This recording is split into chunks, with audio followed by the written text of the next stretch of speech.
So Amar asked, Katie, you mentioned you are not much of a math person. Were there any courses that were difficult because of this? I'm in the same boat as you.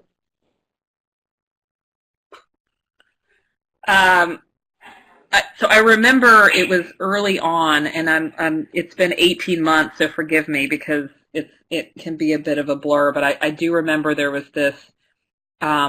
I want to either say it was a lifetime value, a customer lifetime value calculation, where you're looking at over a period of time, over a very large subset of customers, what their projected lifetime value for the company is. And I distinctly remember having this moment at my dining room table, and I'm kind of like head in my hands, and I'm kind of trying to like figure this calculation out, and you're building it out in Excel. And my 10-year-old is in the other room, and he's like, Mom, you're going to get it, and I got it. And it was a very nice element. There were definitely a few courses that you could tell that I think the professors may have gotten a few questions, and in each of those opportunity or each of those instances, they would proactively post something on the discussion board and say and post some maybe some more specific step by step. So there was always help, and there was never anything that in the end I didn't get to the resolution and get to the answer. And if I didn't get it 100%, there was always the feedback and the explanation of here's how to do it. So again, I don't think that it's anything that can't be done, but it is going to be a lot of hard work, to Dan's point, and it should be. And for me, it was a push, but I felt really good at the end that I could get to that point. And but there was always a resource and always help when if you got stuck. Okay, great, thank you. Allison is asking. Just to add in, I'm not a math person either, and probably a lot of us aren't. But thank God for Excel, because that does a lot of stuff for you. And I think so far, we've been given kind of templates and formats to follow, and it's more about kind of knowing what the inputs are than having to do kind of hardcore mathematics. But you certainly have to understand kind of what those components are and why they make sense, but more so than just the calculation itself. Yeah, and I'll go ahead and just quickly add to that. My fun little anecdote is I got a C in 2 courses in undergrad. The first was Intro to Public Relations, and the second one was College Algebra. So especially when it comes to using Excel, things like that, as long as you can get some of those basic concepts, you'll get there. And the professors will also certainly help you get there as well. So you'll have all the support you need to make sure you get through the math bit. So Allison asked, I'm more interested in creating the graphics element of data. Do you think that completing this master's degree will put me a step ahead of a research agency's creative team, or does it not really matter? I'll give you a thought on that, because I actually, that oddly is a lot of my job. In fact, again, having gone through kind of a big strategy presentation today, I would say that 90% of it was really kind of visualizing the data, whatever that is, our attendance or our different trends and visitor data and all that. I think that you have to understand what you're visualizing for it to be effective. There's probably if you're just more interested in kind of the graphic part of it, then I don't know that this is the best program for that.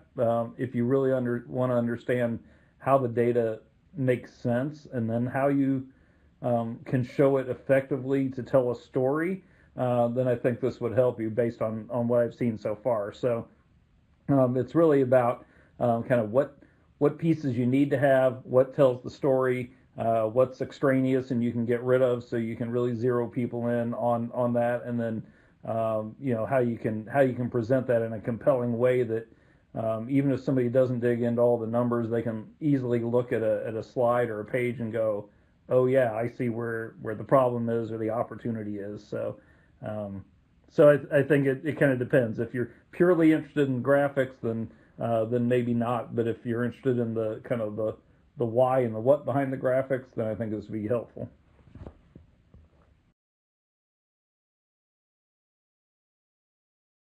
Yeah, I would echo that it's not, most of the assignments are submitted in Word or Excel. If not, they're in the discussion board, right? The weekly discussion posts.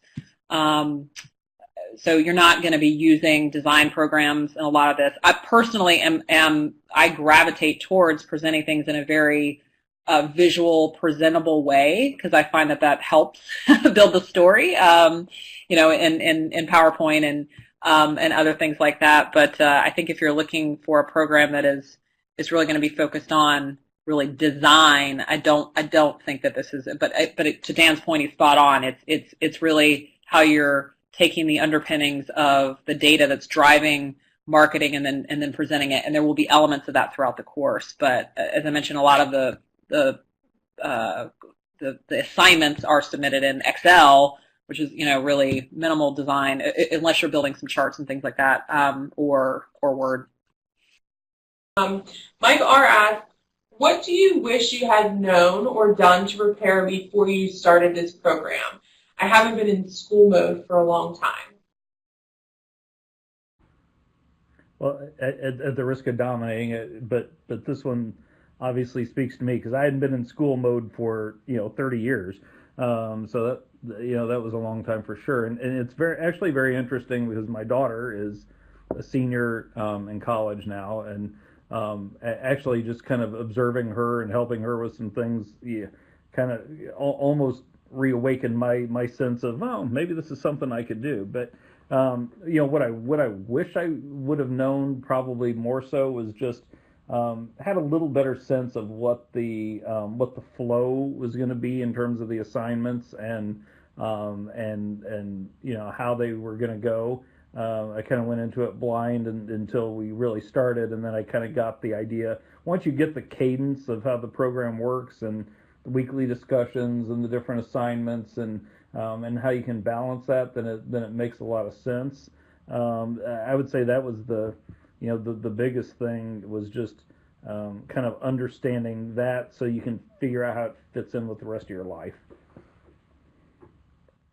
Yeah, and to give people an idea of that flow, the sort of easy basic portion of it is every Wednesday night you're going to have a discussion post assignment to turn in.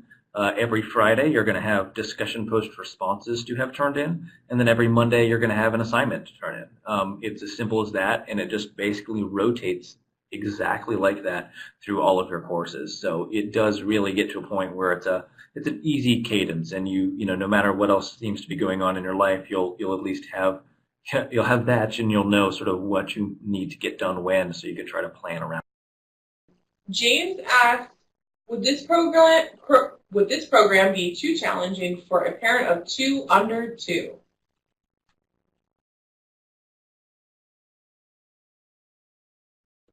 So I can I can take that. I don't want to presume anything, but Dan, it sounds like you've got kids in college. I have, as I mentioned, 7 and a 10-year-old who, it was actually a driver for me to do this so that they could see their mom working hard towards an education. So it was nice to be able to see that. With a strong support system, a strong spouse or partner who, like, when you say, like, I need you to handle bedtime right now because I've got a discussion post that I've got to get done in the next, X hours, unless I'm going to stay up till 1 o'clock in the morning, I don't think it would be too challenging with a lot of organization and a lot of planning. So to Alex's point, when the posts are due, you get everything at one time. So often I really would kind of take a day over the weekend or, in a hotel when I'm traveling and away from my family to kind of catch up and to maybe do 1 or 2 discussion posts at a time, because you are in school mode and you're able to really just focus on it. And then, juggling, baseball games and all sorts of things. It does require a lot of planning. and a lot of preparation, and again, just a lot of family support. But I don't think it's too challenging. I think it's doable. Allison asked, I read that it's required to pass the introduction course with at least a 70% in order to proceed with the course. How challenging was the first course for you? Well, I just did that, and I think what you're referring to maybe is there's an assessment tool or an assessment test that you have to take. I did not find it to be terribly difficult. I think it was basic concepts. I think there were one or two that I missed that maybe it was just I was probably going too fast. But I think it was I think if anyway, I don't think it was difficult. I think that that it's a good, and the idea behind it, as I understand, is really that if you don't pass, then I think that you go through a boot camp and you learn some of those basics, and it's really to make sure that everybody's kind of grounded into the things that will help you be a success as you go through the program, instead of kind of struggling as you go along. So I think it's a great idea from that standpoint. But I think it's really kind of basic concepts. Yeah, and to add to what Dan just said as well, you have essentially two chances. So you get to take it at the very beginning of that course in the program, and then near the end, you'll have basically gone through, and you really will have a good grasp on those concepts. Because at least for my case, the first professor was again absolutely excellent, and honestly one of the best of the entire program. There's so much value in that first course, but by the time you get to the end of it, the university makes sure you have really all the resources you could have to pass that exam, and you would get a second chance if you didn't pass it the very first time. So again, plenty of opportunity to make that 70. So Kyle asked, what is one thing that you were most excited to learn about or took the most from during your time in the program?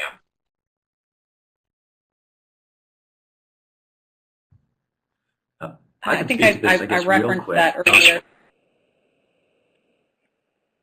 Thank you, Katie. One of the things that was interesting for me, it's just in my current role and capacity, I hadn't thought of things precisely in this manner since, again, I was dealing with mostly online digital social, was customer journey maps. So that's something we learned in some courses, and they ended up coming back, just redid one for my sort of final portfolio, which was taking, from the first step of like customer awareness all the way through to is the customer buying the product, and then what is their sort of satisfaction after, mapping out what paths are they taking, what are you doing from either a digital, social, online, even direct mailing aspect, to speak directly with this customer, and then what are sort of the results of that. It's a sort of fascinating just brain puzzle, essentially, to really think and put yourself in the shoes of that customer, so you really have a better understanding of the different marketing avenues you have, to hopefully enable them to become lifetime customers. That was something that I found really useful, and I even mentioned it in a team meeting just today, and my boss essentially said, that's our clients looking exactly for some things like that. Please show me what you did soon. So that was a really sort of cool to get that feedback as well, that something that we learned within this course that I especially wasn't familiar with was very valuable.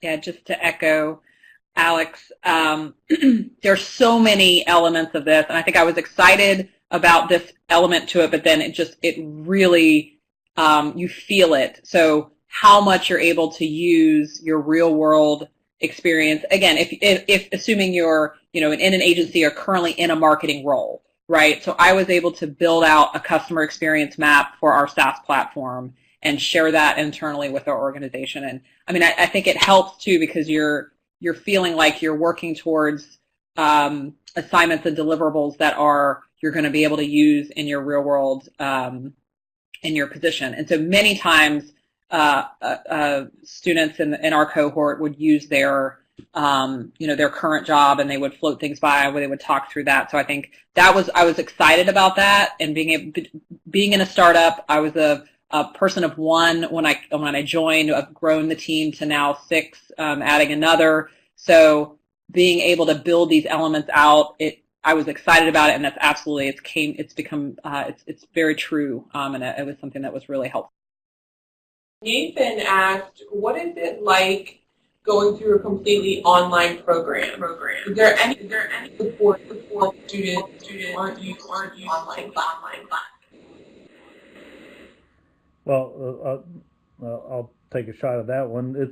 I'll admit that it took me a minute to get used to it, and I kind of felt a little bit like a dummy at first, because I'm like, I work, on programs all day long. I mean, I'm it's not like I'm kind of unfamiliar with technology and and don't know how to operate things. But it took me a little bit to get used to the Blackboard system, which is the main program that's used to access everything. And but once you get and that was like the first week, and once you kind of get the hang of it, then you understand that aspect of it. The challenge obviously is that you're really you're kind of in this long distance relationship with your classmates. I feel like I know them very well, even though I've not met any of them in person.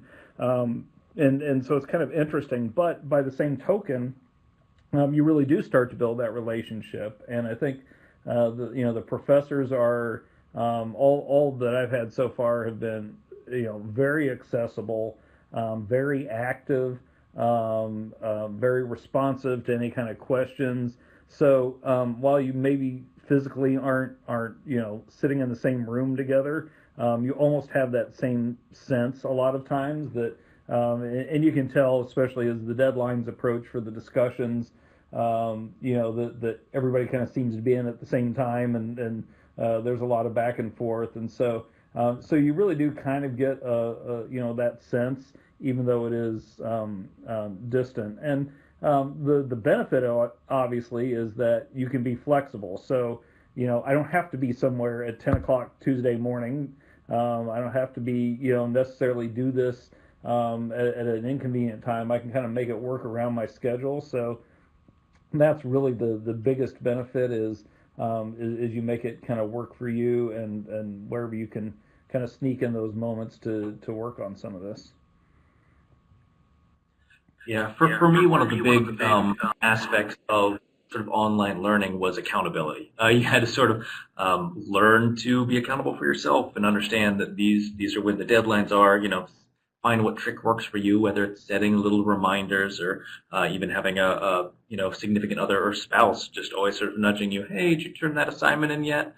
Things like that end up being very sort of helpful. And you'll also want to have keep up communication with your professor, like review the assignments early, review your discussion posts early.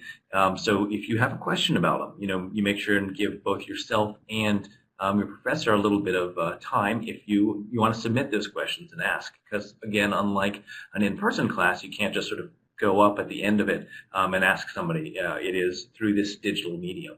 Myself, I was moving this past week, and or I guess a week or two ago, and actually forgot to submit my discussion post responses. It completely passed my mind. But what I did was I went ahead and submitted them late, sent an email to the professor saying, hey, I just completely forgot about this. Sorry, I submitted them anyway, and I'll make sure and be more diligent in the future. And, may have gotten a point or two off for lateness, but they were very understanding. And it's all just sort of keeping up that sort of communication, as well as, trying to stay diligent with those deadlines that are.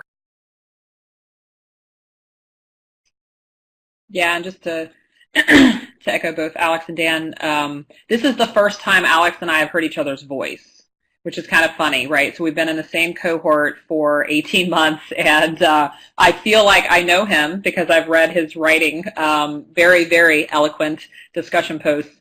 for the last 18 months. But it is, it is very, it's a connection that you have. And I know it sounds weird because it's all online and you're not talking to people, but to Dan's point, like you start to hear and you see their tone of voice and you can start to really get to know them.